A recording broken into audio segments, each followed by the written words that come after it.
si brusquement que brutalement la mémoire d'un grand homme. La leçon positive que je peux en ces jours tirer de ces sombres épisodes de notre vie politique, c'est que, même physiquement disparu, le grand esprit continue toujours d'agir. De ce fait, l'histoire de ce pays retiendra qu'il aura fallu plus de 2 ans pour faire les deuils de l'opposant le plus emblématique de ce pays. Ce phénomène, pour le moins extraordinaire, nous fournit par la même occasion quantité d'enseignements sur le caractère exceptionnel de cet homme d'État. Qui l'aurait cru et imaginé? Personne n'avait prévu cette séquence, ni vu venir le coup du maître. Aussitôt sa disparition annoncée, aussitôt l'esprit du sphinx de Limété s'est mis à réécrire, tel un grand maître d'orchestre, sa propre partition. Un concerto conçu de telle sorte qu'aucune influence politique n'en falsifie ni ne dénature les précieuses notes. En dépit de nos attentes douloureuses, de nos questionnements légitimes et de nos tergiversations inexplicables, la force était à la nature et la nature était aux commandes. Voici enfin le moment pour nous de poser un acte fort, juste et historique en mémoire de celui dont nous saluons le combat politique. À ce titre, nous sommes à la fois reconnaissants et fiers. Oui, le Congo profond, dans ce qu'il a de plus noble, dans ce qu'il a de plus naturel et sincère, se réunit symboliquement en ce haut lieu sportif pour enfin communier comme un seul homme avec l'instant présent. Faisant fi de nos diversités culturelles, oubliant pour un temps nos adversités philosophiques et politiques, nous témoignons ces jours de façon grandiose notre infinie reconnaissance à ce grand homme de cœur, à ce grand homme d'État. Sa disparition à Bruxelles, en Belgique, voici déjà plus de 2 ans, avait provoqué en nous une grande et effroyable consternation. Et depuis, celle-ci n'a cessé d'interpeller notre conscience en tant que peuple. Oui, le Congo profond est fier d'avoir connu et partagé un temps soit peu, chacun à sa manière, la vie exceptionnelle et le parcours exemplaire de ses dignes fils. Aujourd'hui encore, notre marque de reconnaissance et notre sentiment de fierté à son endroit constituent en ce moment précis d'indéniables preuves que le passage sur cette terre des hommes du docteur Étienne Tshisekedi n'aura été ni insipide ni incolore. Mieux, autant le sel relève la saveur, autant les enseignements de ces grands maîtres à penser à relever en chacun de nous le goût de la démocratie et de l'état de droit. Comme pour réjouir une fois de plus nos papilles gustatives à la matière, sa mémoire nous convie une fois de plus à cette solennelle cérémonie aux allures d'une grande festivité nationale. Venant de partout et d'ailleurs, à travers le Congo profond et au travers la diaspora, nos compatriotes, toutes tendances confondues, ainsi que des amis africains et autres, nous ont rejoints en ces lieux, animés d'un esprit de fraternité universelle, afin de saluer et d'honorer la mémoire de ces grands combattants.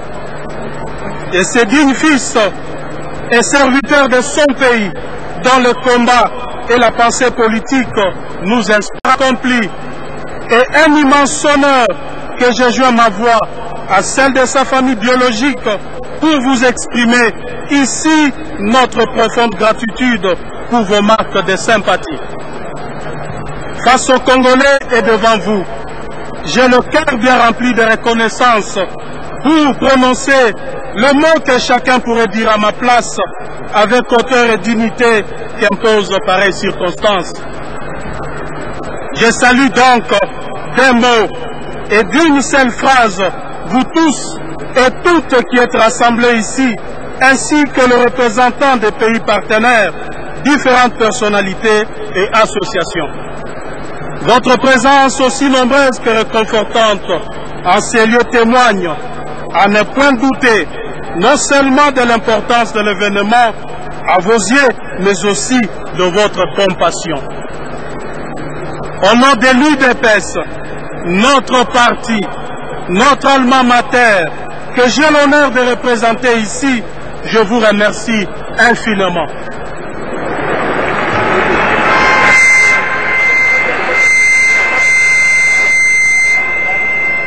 Chers compatriotes, il était impensable que la dépouille mortelle de Tiens Tshisekedi soit définitivement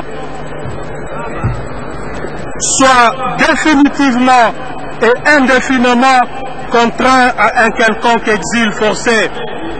Malgré la controverse et les incompréhensions qui s'en étaient suivies, tout de suite après l'annonce de son décès, nous avions la ferme conviction que la dépouille mortelle de Yachichi devait tôt ou tard être honorée et inhumée dans son pays.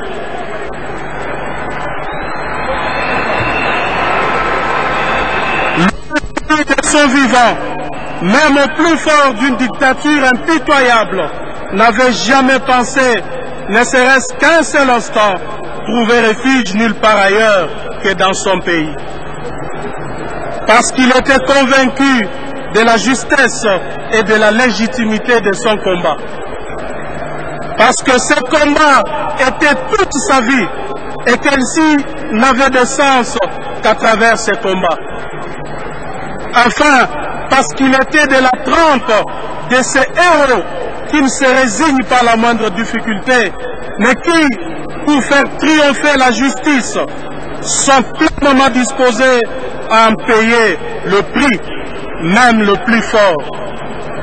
C'est ici le lieu de rendre à ces dignes fils de notre pays un hommage appuyé et mérité. Lui dont l'unique ambition fut de contribuer à l'instauration d'un État de droit véritablement démocratique. Un État plus démocratique où ce ne sont ni les humeurs, ni les émotions qui gouvernent au quotidien. C'est en raison de cet altruisme ambition qu'Étienne Tshisekedi sacrifia son bonheur personnel et dédaigna toute jouissance matérielle éhontée, cette gangrène qui nuit à notre société. C'est quel admirable exemple d'abnégation que nous tenons de ce grand homme. Quelle leçon magistrale de patriotisme qu'il nous administre. Face à l'adversité de la vie politique, son courage fut légendaire. Pour servir l'intérêt général, son dévouement fut sans limite. Pour ce combat, sa détermination fut à la fois renversante et bouleversante. Elle force donc aujourd'hui notre admiration. À ce moment historique de cette communion fraternelle, le monde entier nous regarde et observe à travers les lucarnes de l'histoire notre manière d'honorer sa mémoire, mais aussi son œuvre. En témoignage de nombreux messages de soutien reçus par le monde, ainsi que la présence parmi nous d'importantes délégations des pays partenaires. Ces vastes et gigantesques rassemblements de ce jour dépeint un tableau idyllique de la proximité de tout un peuple avec son leader. Bien plus, il convainc, si besoin en était encore, de la prophonie avec tout Congolais de tout âge et de toute origine confondue. En effet, Parler du docteur Étienne Tshisekedi, même après sa disparition, est loin d'être chose facile. Vu la complexité du personnage, la fascination et l'intrigue que ces derniers suscitaient à la fois à chacun de ses interlocuteurs. Je sollicite par conséquent votre indulgence. Cependant, permettez-moi, en revanche, de saluer très chaleureusement et de manière spéciale celle qui l'a accompagné tout au long de sa mission sur cette terre. J'ai donc cité notre très respectée et très chère maman Marthe.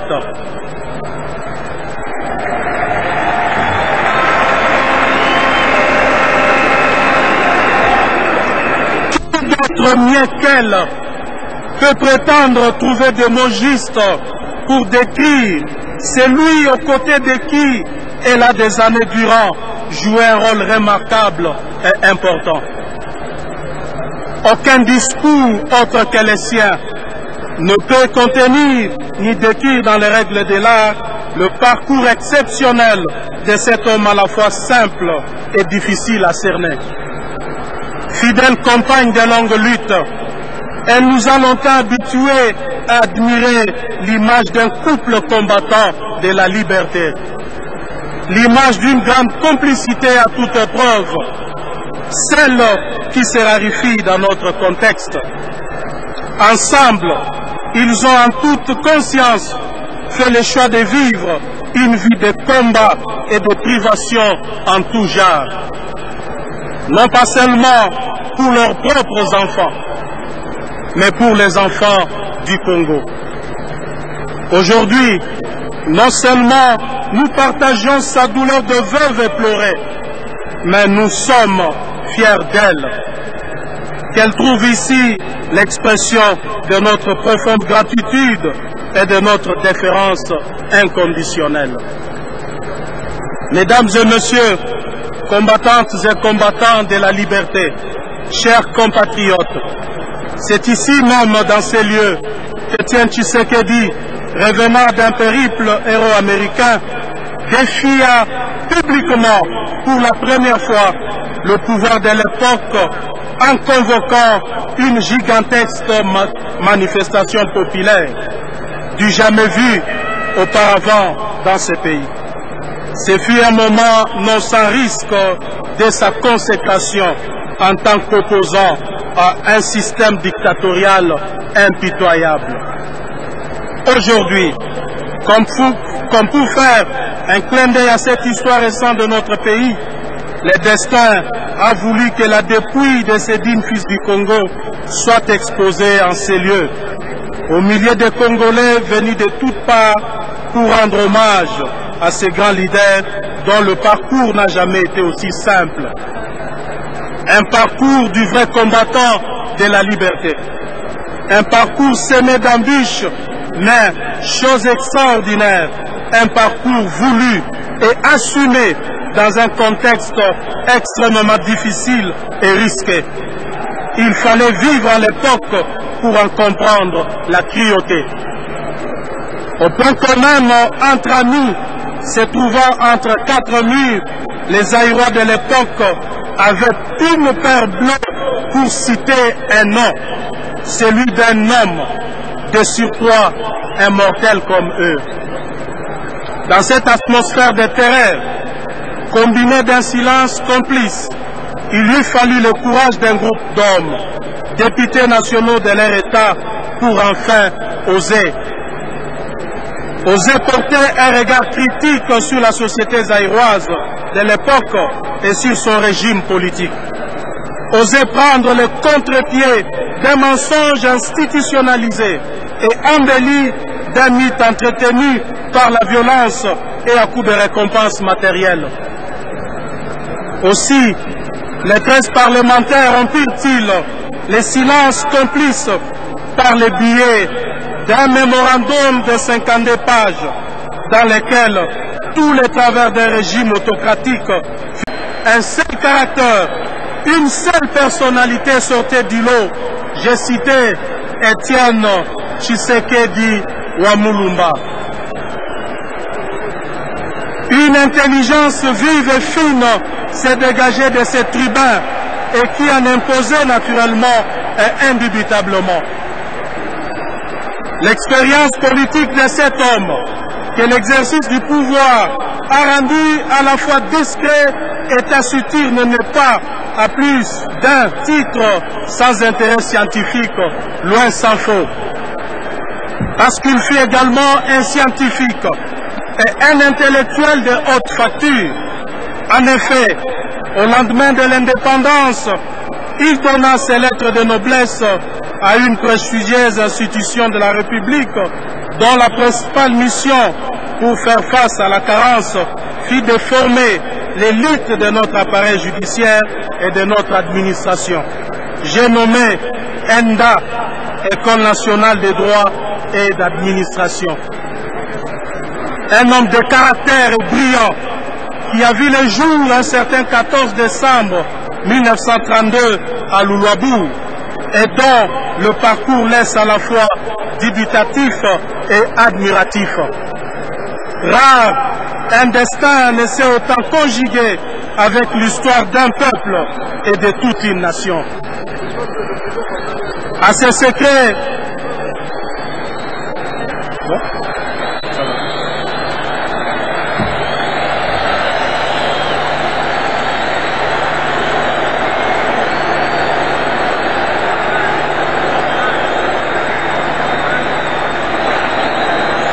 ça va. Calmez-vous, ça va.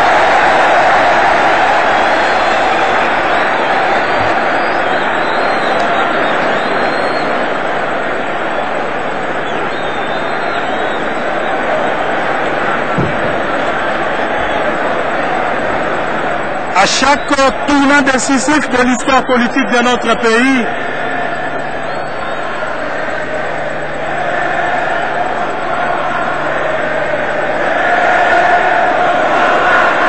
na lingi na silisa.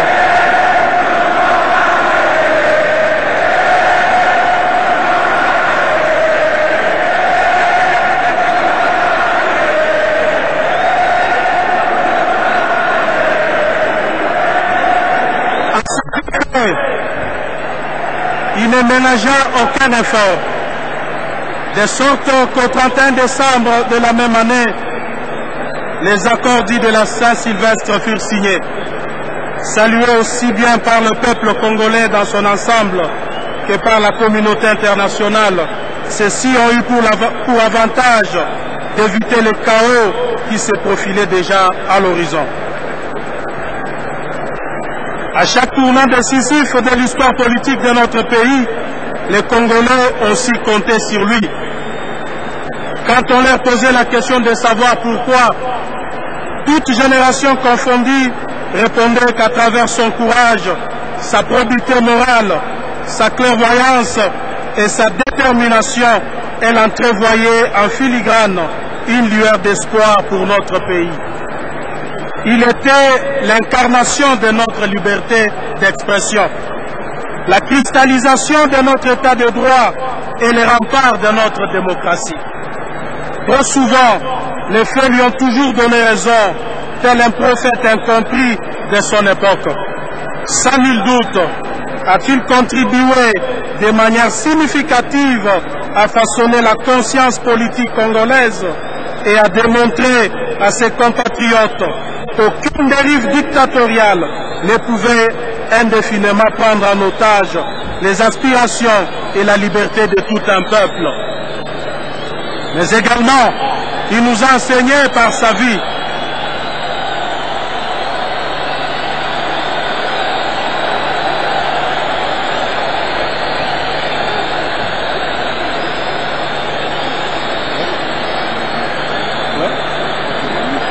Ça va, je vais conclure parce que le dernier mot.